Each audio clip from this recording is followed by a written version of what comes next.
So, how people are consuming video, and still what's important today is how people are commissioning video.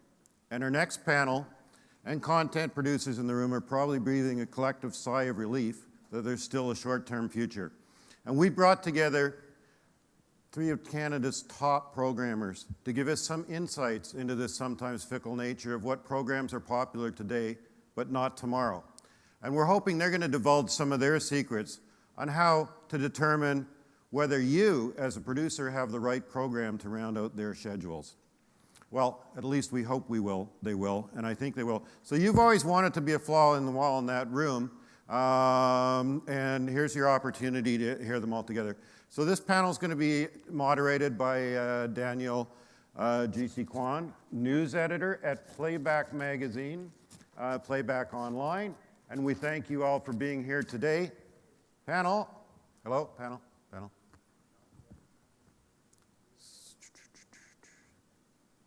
I guess they probably heard Robert's news too.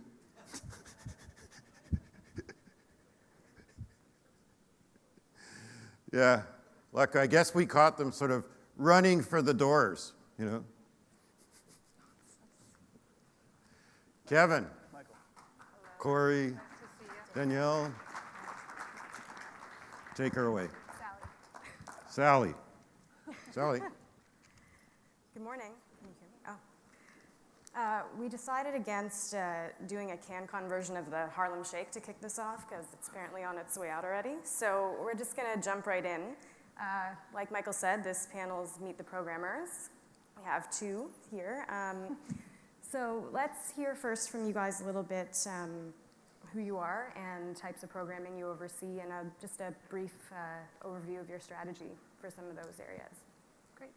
Corrie? Well, I'll launch in. My name's Corrie Coe, and can I just say, despite Michael's remark, I actually find Robert's presentation every year incredibly energizing, and it just makes me want to run out and dream up something incredible and wildly expensive and just make it. But for now, I'm going to concentrate instead on what we're doing right this second. I look after the team that heads up independent production at Bell Media. So we're a team that sort of focuses across the channels and genres. We develop projects for consideration. And here's Sally, yay! For CTV and those of our specialty channels that do a lot of independent production, which is primarily Bravo, comedy, space, E, and much. We have a lot of other specialty channels, but they only occasionally dip into independent production, like TSN with their Engraved on a Nation doc series in this past year. So we look for all the genres. We look for scripted drama series, scripted comedies, unscripted comedies, some variety shows, limited, like the Junos and some other biggest special event ones, reality shows, and kind of, the full gamut. We do have a very strong interest in complementary digital and unique and original digital programming for CTV.ca and for some of our specialty channel websites as well. So we're definitely exploring aggressively into that area. And that's kind of a very quick overview of what we do. Great. Kevin? Kevin Wright, work at Astral Television Networks, and sort of look after 2 buckets of programming, what we call the movie services and the kids services. The movie services includes the Movie Network proper, HBO Canada, as well as TMN Encore, which is a library movie service. On the kids side, of course, there's Family Channel, which I think most people are familiar with, Disney XD, and Disney Junior, both in English and French. Both groups of services have quite a bit of emphasis on original programming. They're premium services, so having that piece, that original programming piece, is very important in retaining our audiences. Because every month we, especially on the movie services side, we have to justify that subscription fee. So having a strong original component to complement our movies and drama series is very important to us. On the kids side, Family Channel, we look for programming really that would complement the types of content that we get from Disney that would appeal to our core demographic, which is sort of 8 to 14-year-olds. We look at mostly live action comedies, and we've done some shows like Winging It. We work exclusively with independent producers and we're always open to pitches. And we often do pilots. It's a great way to test the concept and to take it to the audience and see how it works with the audience. We're launching a new show Friday called The Next Step. It's a little bit something different for us. It's a show that's centered in dance and is very much a serial drama, and we're very excited about that. And that's a little bit different for us because it's got almost a real kind of feel to it. So we're open to new ideas, looking at that core demo, and we will consider content for piloting if it's appropriate. Again, if you look at our schedule and look at the types of shows that we're currently doing, think about would this show fit in within that schedule. It's kind of our key determinant. Disney XD is a little bit of a boy-skewed service. Again, we're looking right now. We're doing pilots, and we may have some shows that we may greenlight for Disney XD. Similar in tenor to Family Channel, but again, a little bit more boy-skewed. We're currently piloting a movie. It's a horror comedy movie for kids, and things in that area is what works for XD. Disney Junior, we're very much looking for comedy-based, maybe a program involving music, and we're always open to shorts as well. We do look for animated or live-action long form, meaning 11 to 30-minute segments, but also shorts, so under 3 minutes. On the movie network side, we're looking for a premium drama. You might be familiar with shows like Less Than Kind or Call Me Fitz. These are creative-driven projects that very much focus on a very particular point of view from the creator. Again, these shows will be premiered on the Movie Network or on HBO Canada, and of course the kind of content that they're intermixing with is very high premium cinematic quality content. So that's the type of thing that we're looking for there. I think that's an overview. And we can keep in mind in the coming months, people may have to direct their pitches elsewhere for Disney and Family, perhaps. No, I think that we sort of have a one-stop shopping for the kid services and for the movie services. Michael Goldsmith looks after the kid services, all of the various brands, and Abby Greenberg and his team look after the movie services. And I would say, try not in your own mind when you're coming to pitch necessarily to pigeonhole.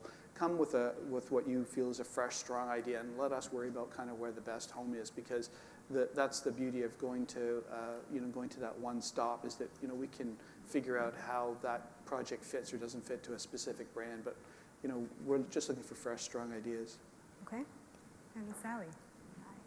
Hi, I am at the CBC, and I also cover a number of different areas. First, scripted prime time, which is our drama and comedy programming. So that ranges from 1 hour ongoing drama series to limited series to movies of the week. And our comedies, we have half-hour scripted comedies and also our unscripted comedies like Rick Mercer Report and This Hour's 22 Minutes. And then on the documentary front, I also oversee Doc Zone Nature of Things, which is our doc programming on Thursday nights. And our goal there is always to be just really relevant to Canadians. Doc Zone is very focused on events that impact our daily lives, our families. And I would say Nature of Things is very much focused on science and the environment. So those are kind of the two buckets of documentaries that you'll see on Thursday nights. And I also oversee the documentary channel, which is our digital channel. I believe it's the only documentary channel in the country. And I think it differentiates itself with its feature-length docs. They're more auteur-driven point of view. I mean, there's a full range of documentaries, but for me, that's what jumps out about the documentary channel and really distinguishes it. And finally, children's programming. So our children's programming is really prioritizes preschoolers. Our strategy is to focus on preschoolers at 2 to 5, and then we also do have some school-age programming as well. And all of our programming, there's an educational anchor to it. We're always looking to develop what we call the whole child, so focusing on the emotional, cognitive, social, and physical development of children. Thank you. Does anyone have any immediate questions right off the bat? Because we don't have a lot of time, so if anyone wants to take advantage of having everyone here, can't really see. Not yet? Okay. If anyone has any questions at any time, just raise your hand or yell it out. So for all of you, since TV consumption now is less dependent on appointment viewing and people are getting their content from different sources and different platforms, how do you maintain and distinguish your brand and retain your audience? And how can that help producers with targeting their pitches? Sally, you want to start? Well, what's been interesting for us to see is that, I agree, people are not tuning into television the way that they used to, but our audience numbers, surprisingly, and I think it is a bit surprising, haven't really been impacted. It's the way our audience is consuming, which I guess would seem obvious. But for us, this year is the first time we really noticed.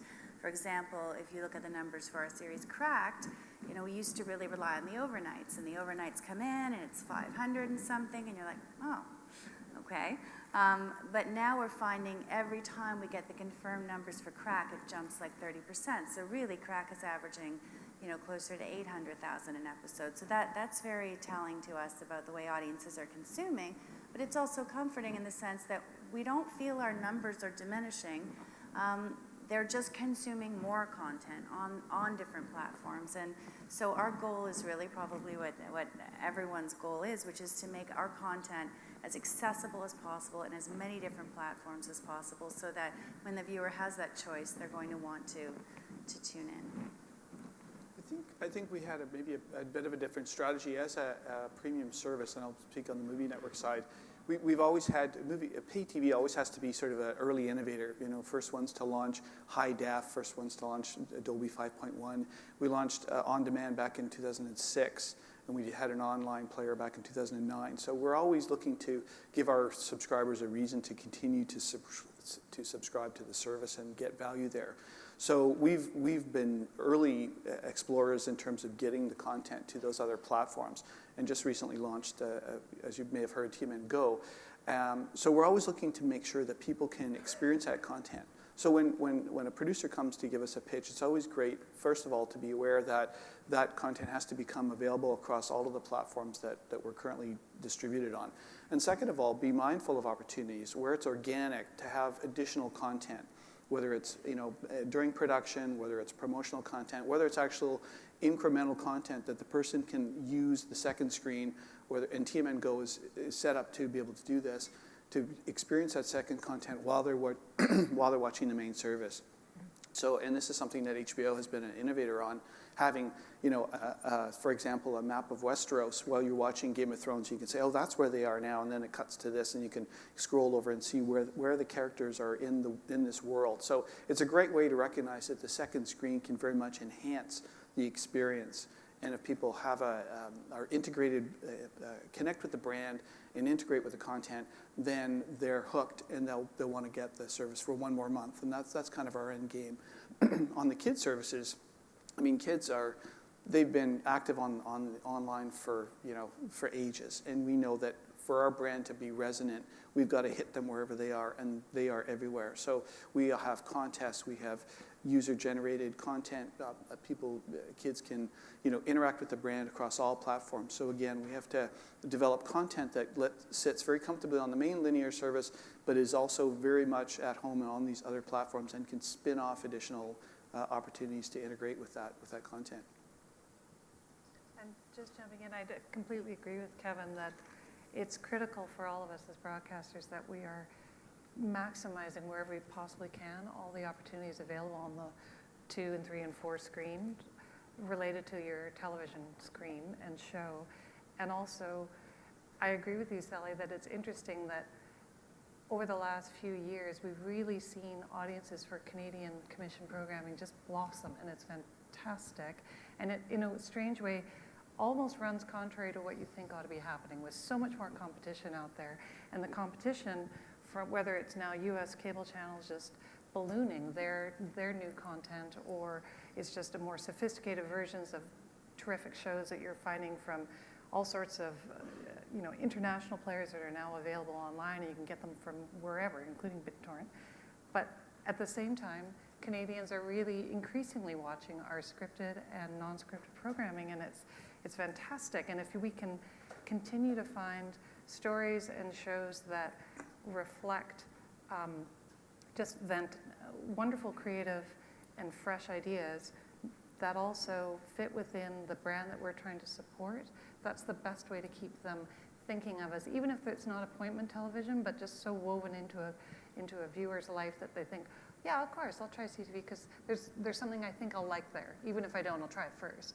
Or I'll go to Bravo, or I'll go to, TMN, or I'll check out CBC because it's a fallback for me. So I always tend to, I'm pretty sure they'll have something I want. So it's a whole bunch of factors, I think, that we're trying to weave into one cohesive unit right now.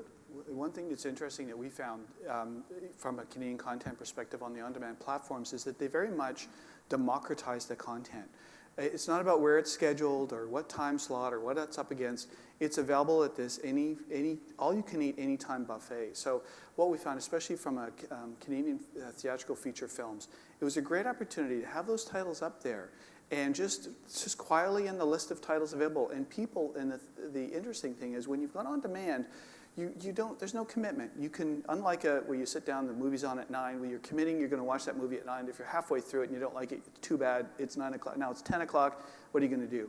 On demand, you can watch a few minutes. If you don't like it, you go to the next title. So it's a great way, a low price of entry for titles. So people might see a title that they've maybe heard of but hadn't seen or didn't really get a big buzz, a Canadian theatrical feature film, and they'll sample it. And we found that people will discover that film and they will enjoy it, and then they'll go, well, that was a great film, what was that? And then it goes from there.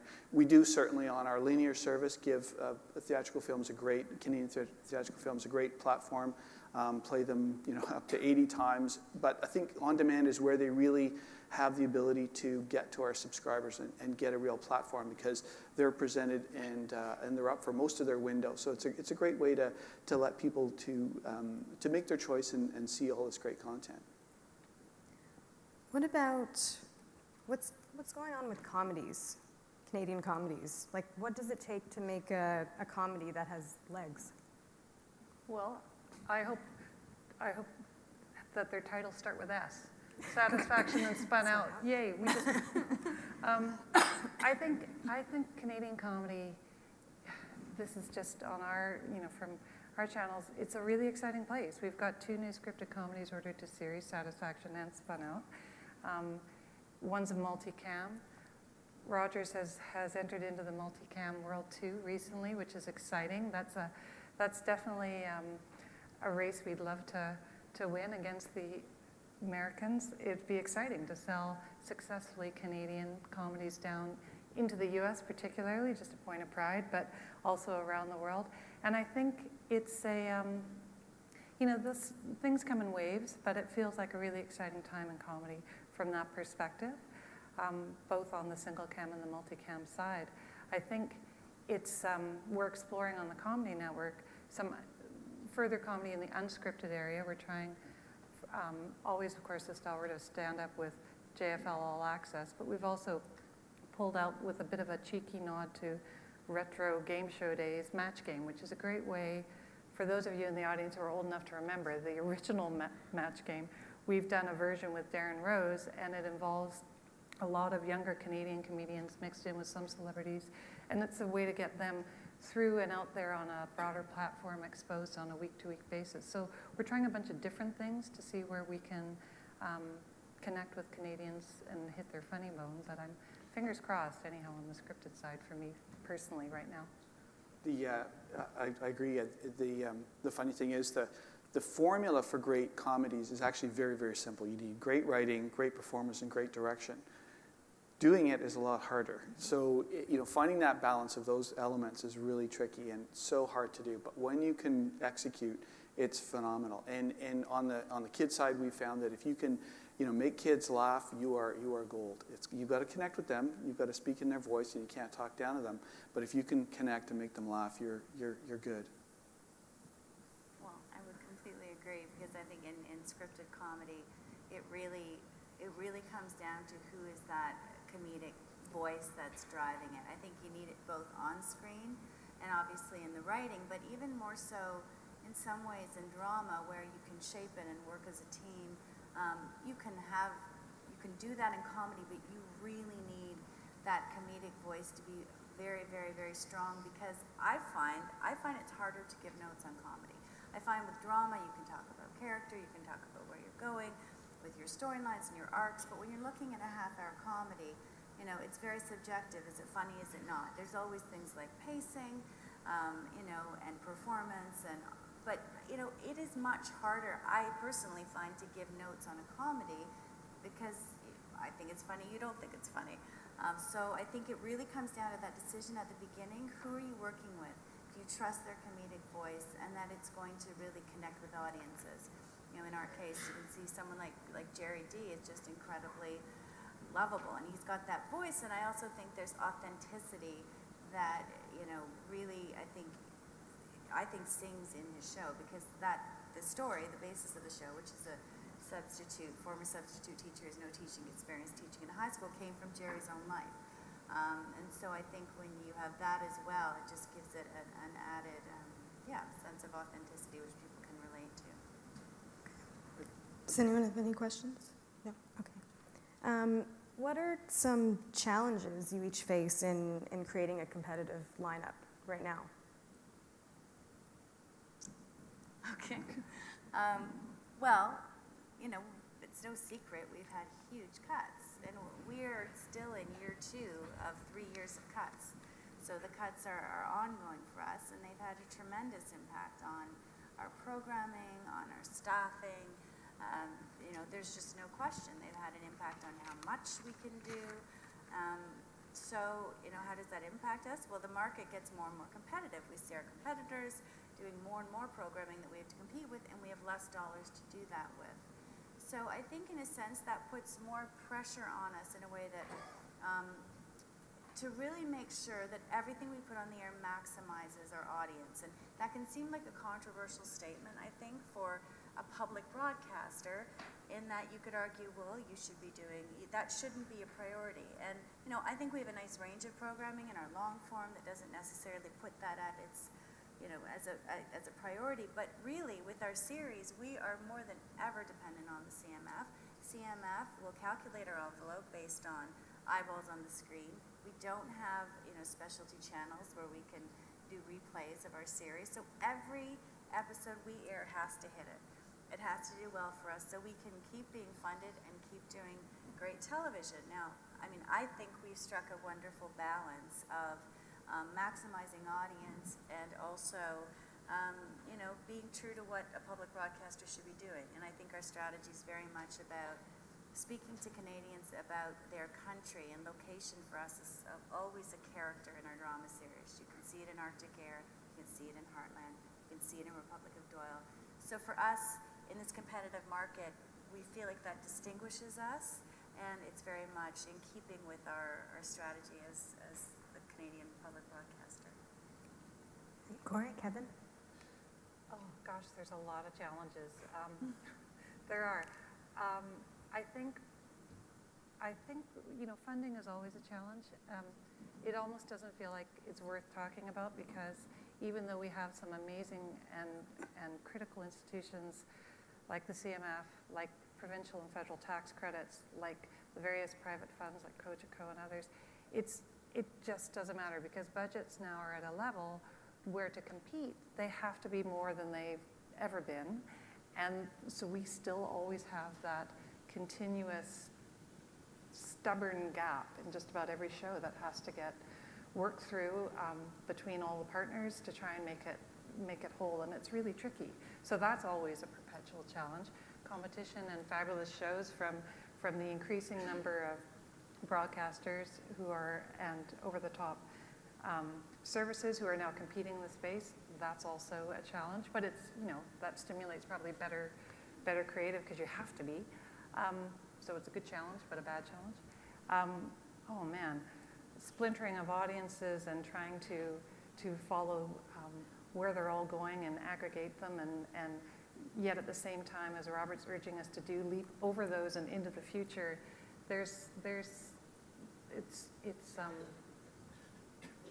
a lot of challenge. But it's also, in many ways, when you think about it though, we've also done an astonishing job in the last 20 years from where Canadian TV was. Like it's phenomenal. This is a very nimble industry and a very talented group of people, so I think we'll probably find our way through it. It's just at times, there are days when you wake up and you're kind of like, yeah, this is hard. I think there's, if I had to distill it down, I think there's three primary challenges. One is just, we can't forget how tough the creative process is.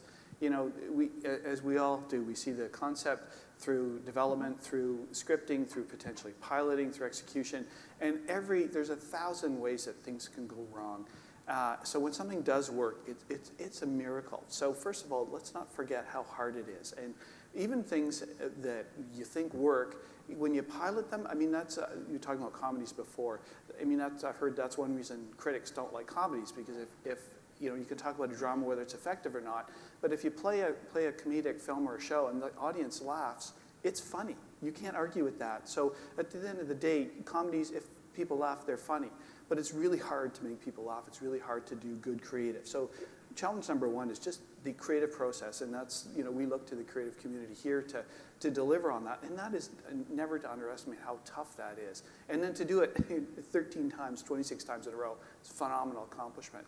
The second thing is financing, as we've talked about. Domestic financing, but also looking for proper partners. Finding partners that are in sync, that don't want to take over the production, that have the same creative vision, that give the our creative partners freedom to do what they need to do their jobs well. Finding those partners and those dollars is so difficult. I think, as you've said, that Canadians have raised the bar, that now other partners are starting to see us as a source of great programming, of dollars that they can use as well. So there's a great, I think, a buzz happening, but that is still a challenge. And lastly, I think promotion. It's one thing to make a great program. It's another thing to make sure that the audience knows that it's there, that they're aware of it, that it gets on their radar. And especially from our perspective on the pay TV side, it's a challenge. It's very much, you know, getting that message out there. It's very expensive. It's very challenging. Even the platforms are great. You can now use different ways to get to that audience and connect in a very targeted fashion, but it's very challenging. So if I had to distill it down, it's those three things: the creative process itself, financing, finding the great partners, and the promotion, getting the message out. Kevin, you mentioned finding the right partners to work with. Are there some new partners or partnerships that you're exploring? Well, a good example, we've just finished doing the first season of Transporter, based on the theatrical film. And direct television in the States very much had an original programming strategy that they wanted to put forward. We've had numerous meetings in LA with partners who start to see, you know, service production happening in Canada, and the high quality, both on the feature film side as well as the drama side. It's like, well, if those crews are up there, maybe we could, you know, bring some of our programs up there and use them in the context of Canadian content. And we've been very busy, both on the children's side as well as the movie side, developing content and having pilots we can show to other partners, both American and international, of saying, hey, here's some of the kinds of content that we can create that's top class, world class, that can feel very North American but not necessarily be American, and have that sort of best of both worlds. And we bring a lot of the financing to the table. And I think it's really starting to open up. And for everyone, are there partners that you would like to work with in the future, or that you would consider working with, or? Well, I'll just jump in, Sally, and then maybe you want to go. I think we're certainly open to working with all sorts of partners. I don't think that we've got our minds closed to working with anyone, whether it's European co-productions or pre-sales or co-ventures or development with U.S. cablecasters or U.S. networks.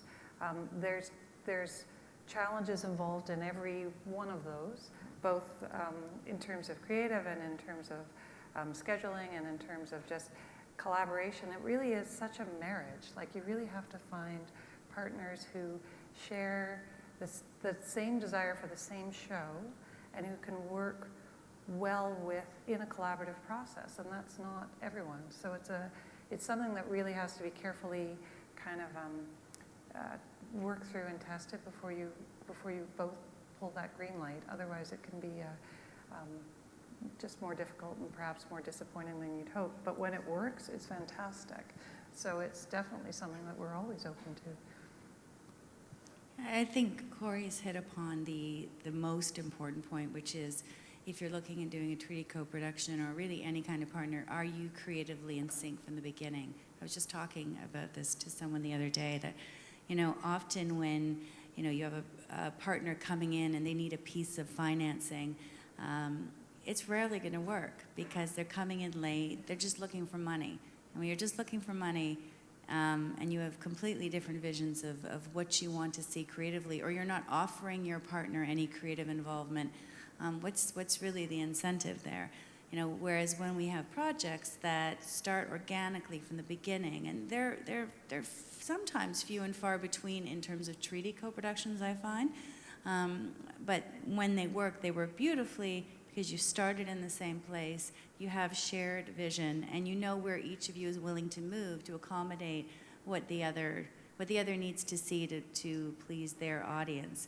I think for us, we're also open to partnering with our fellow Canadian broadcasters. I know we've partnered with TMM before, we partnered with Corrie before, so that's something, as well that we consider. And, I think the only thing that's difficult for us is it's unlikely we would partner with an American that would put us in a situation where we would be forced to simulcast, because we will not simulcast. So as long as there's an American, that could be cable, but someone that doesn't bleed into Canada, we're fine.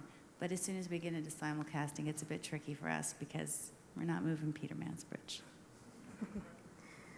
So we have just under, 10 minutes left. Are there any questions yet? Is everyone awake? Yeah.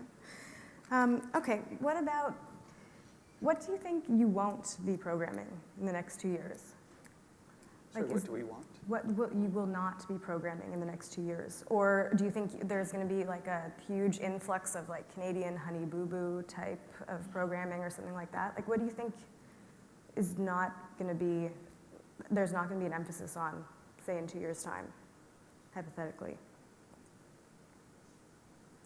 That's a hard question. As programmers, you never want to say no. On the movie network side, that's one of the beauties of pay television is if we look at an idea and we ask ourselves, what kind of creative energy does that idea have? Is that a one-off? Is it a mini-series? Is it a full series? What kind? If it's 8 episodes, 6 episodes, 10 episodes, it sort of has its own energy. So we sort of give the concept its sort of creative due. And if we see something that we think would be of interest to our subscribers, we'd certainly explore it. So I'd be reticent to close any doors. On the kids' side, I think maybe we would draw the line. It would have to be consistent with the brand and have to be appropriate, obviously, for the core demo. But we have tried things, whether it's game shows, reality shows. As I mentioned before, Next Step, which feels a bit like a reality show, that's a bit of a new thing for Family Channel. So I think we're very open-minded on the family side, as long as it fits within the core brand values of the service. I think I'd agree with Kevin about having to have it fit within the brand, but I don't know that there's anything that you wouldn't think about. It's interesting. Michael referred to it earlier in his opening remarks. It's all about what the audience wants. And if you take a show like Duck Dynasty, which is not something that perhaps when it first came in and was pitched seemed like an obvious one for a massive breakout hit, there's something in there and there are elements in there that are really speaking to an awful lot of people over and over again. Like, its repeat numbers are just as staggering as its originals. And so it's interesting to try and pull out from that show, what is it that people are responding to? Is it just that they're, sitting back and feeling smug that they are not those people? Or do they relate to them because they have such big hearts and they are so comfortable in their own skins? Or is it, what is it? So it's not, I don't think as a broadcaster you can ever afford to say, I will never look at a certain type of program or not be interested in hearing ideas, because you just never know where there may be something that could become something fantastic. As a general statement, I would agree with that. I think being a conventional broadcaster, there are areas we likely won't delve into. I can't see us, doing a really big sci-fi fantasy series in the next little while. So, I think that we will tend to stay away from programming you would likely see on many of the cable outlets.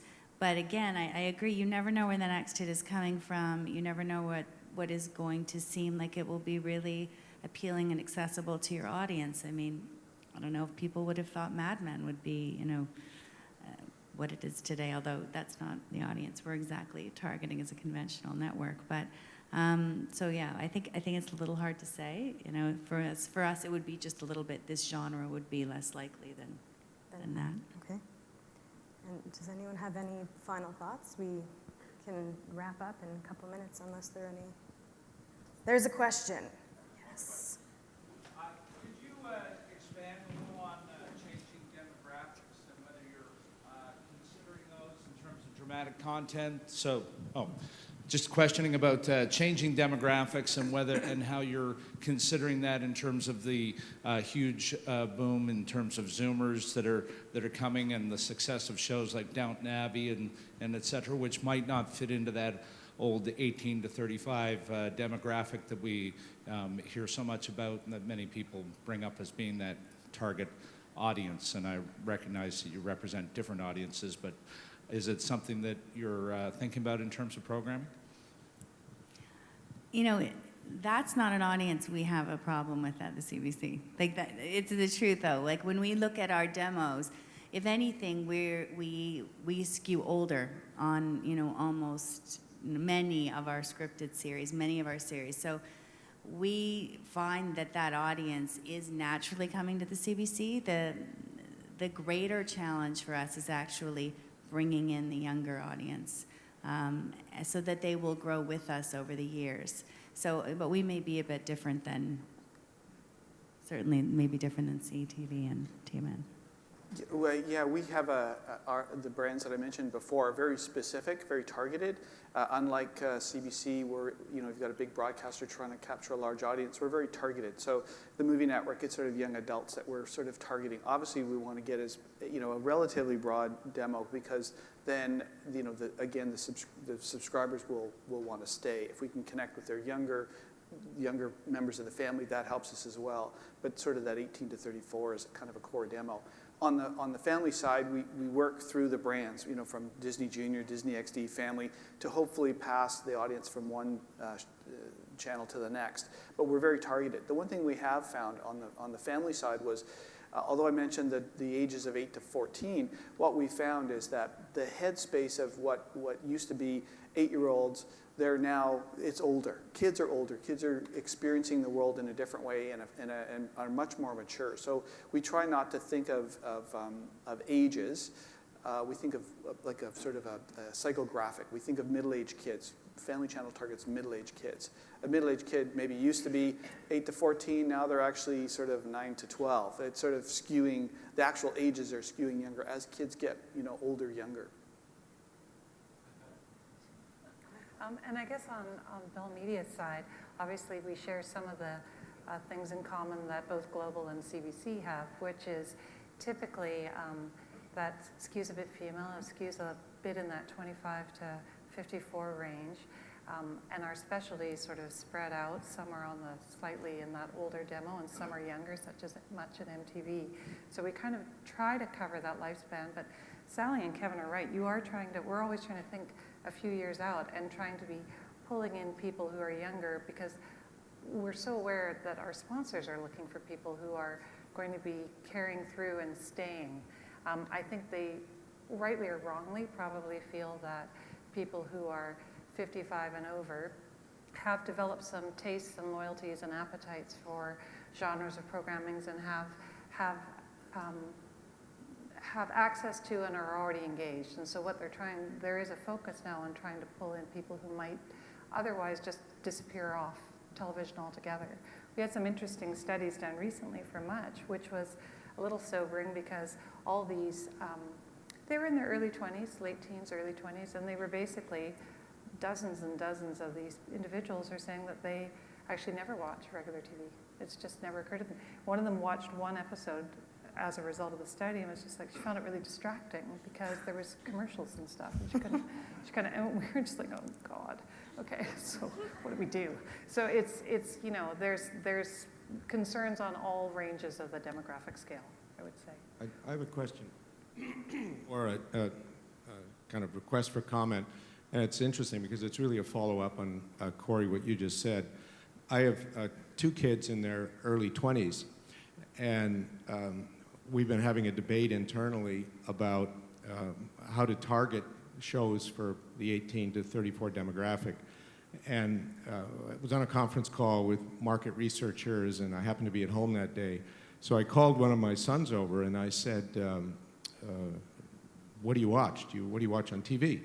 And he said, I don't watch TV. He said, the only thing I watch is sports. And I said, why? Well, I need a big screen, I need HD. I said, okay. Well, what do you watch? He said, I watch stuff. And I said, well, do you watch Big Bang Theory? And he said, no. Well, do you watch 2.5 Men? He said, no, that's so over. I said, well, what do you watch? And he said, well, I watch Walking Dead. And I said, how do you watch it? He said, I watch it on my laptop. And I said, well, how do you get it? And he looked at me as if I was a total idiot. And he said, I just go to Google and I type in watch Walking Dead. And I watch the show. And my question for you is we've come to accept that nobody under the age of 30 watches TV anymore. And of course, the bar is, you know, the demographic is constantly rising, because it's not as if when they turn 32, they're suddenly going to say, oh, gee, what have I been missing? I think I'll watch TV. The audience for conventional TV is simply being eroded. So my question for you is kind of twofold. Is do you basically agree with this? And Corrie seemed to be heading in that direction. And how does this impact for all of us our programming? You know, forget the financial model. How does it impact what we make? Well, I'll jump in, and then I hope you guys rescue me. But I think it's interesting, you know, the person you were talking to, that they picked Walking Dead. So first off, it's important to know they're not watching a cat falling off a ledge or anything else that, you know, is user-generated and is so prevalent. They want something that looks fantastic with terrific production values, and it has a complex, and at that generation point, probably serialized storytelling machine behind it. And they're looking for a very expensive show. Sure, they don't want to pay for it, but that's what they're looking for. So that's the kind of programming we have to be really aware of, and we have to be trying to create that kind of programming that will attract those audiences wherever we can be smart enough to place it. And how we're going to monetize that, I don't know. I hope there's some very, very brainy people here and who I work for who can figure out that soon. But I do think in terms of just the kind of shows that we're trying to create and develop, produce and program, we need to be very, very cognizant that it's got to be, the bars keeps going higher, and we just have to keep jumping over it higher and higher and higher, or we'll get left behind, I think. Yeah, I'll answer again 2 ways. On the kid side, actually, I mean sort of under 14, definitely TV viewing is still extremely strong. There's not been a dip in the number of hours per week that kids watch TV. They are doing other things while they watch TV. They have the laptop, they have the iPad, they have the other screens on their lap, and they're experiencing multiple things at the same time. But they are still watching 25 to 30 hours of TV a week. So that hasn't dropped down.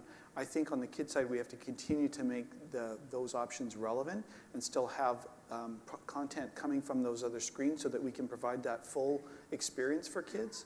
On the movie side or on the adult side, it is a harder story.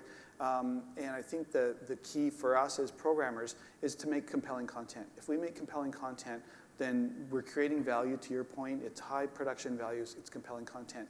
And we do, as an industry, have to figure out a way to make sure that, not that there's a gate, but there is an admission fee to access this high quality content, and that our regulated system is a way to ensure that. So, you know, it's a fine balance, but if it doesn't start with compelling content, we're done.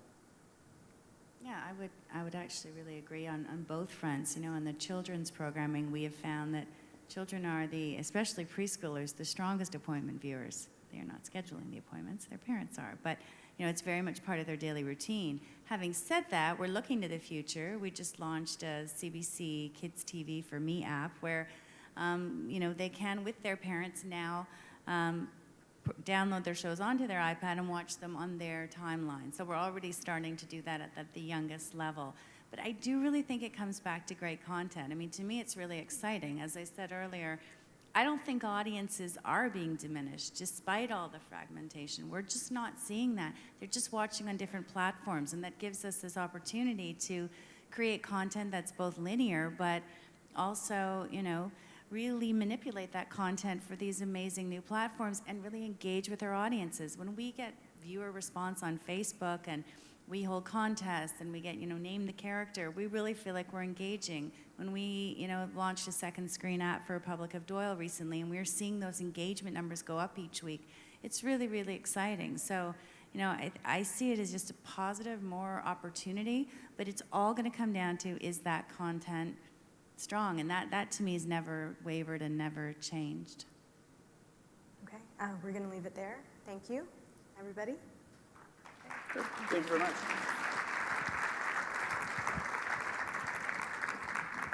So quick question, guys. So you're not scared?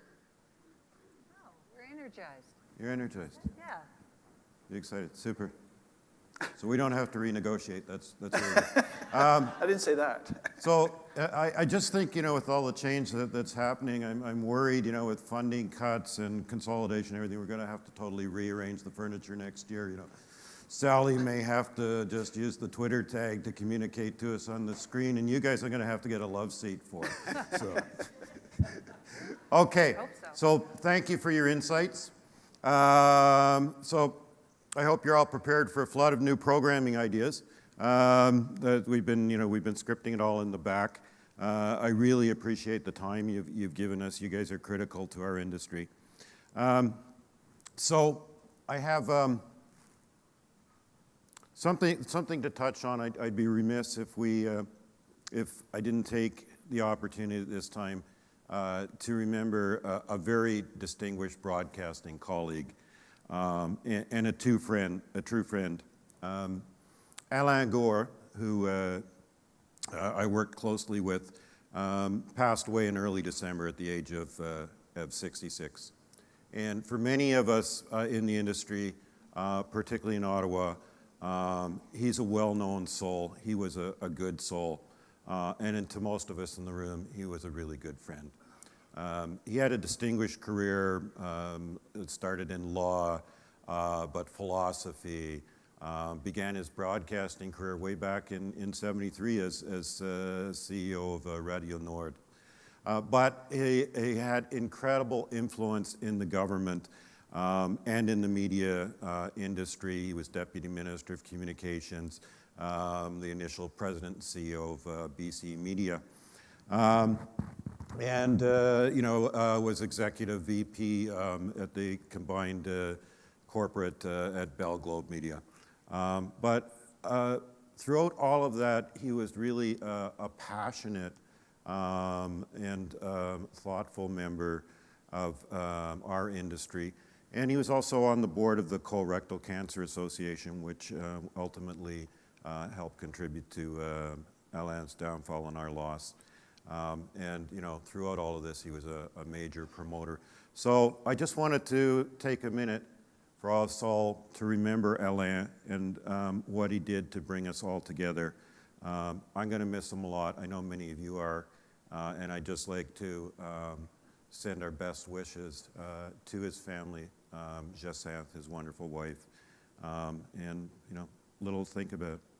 So, enough of that. I now encourage you to get up, take a break. We're going to have our first networking break, sponsored by my friends at TELUS, and that's going to last until 11:15. I gather that if you step out of the room where the food's supposed to be, it's not there. That's not the fault of TELUS. We actually moved food and refreshments over to the other side by the breakout room. So the breakout rooms are going to be on the other side of the hall. We've got some really great breakouts. They asked about an hour. And then we're going to see you back here at 12:30 for some very interesting announcements, I gather, on changes to government policy, and listen to our keynote speaker, Senator Chris Dodd. So thank you all for helping us make this a great morning, and we'll see you all a little later.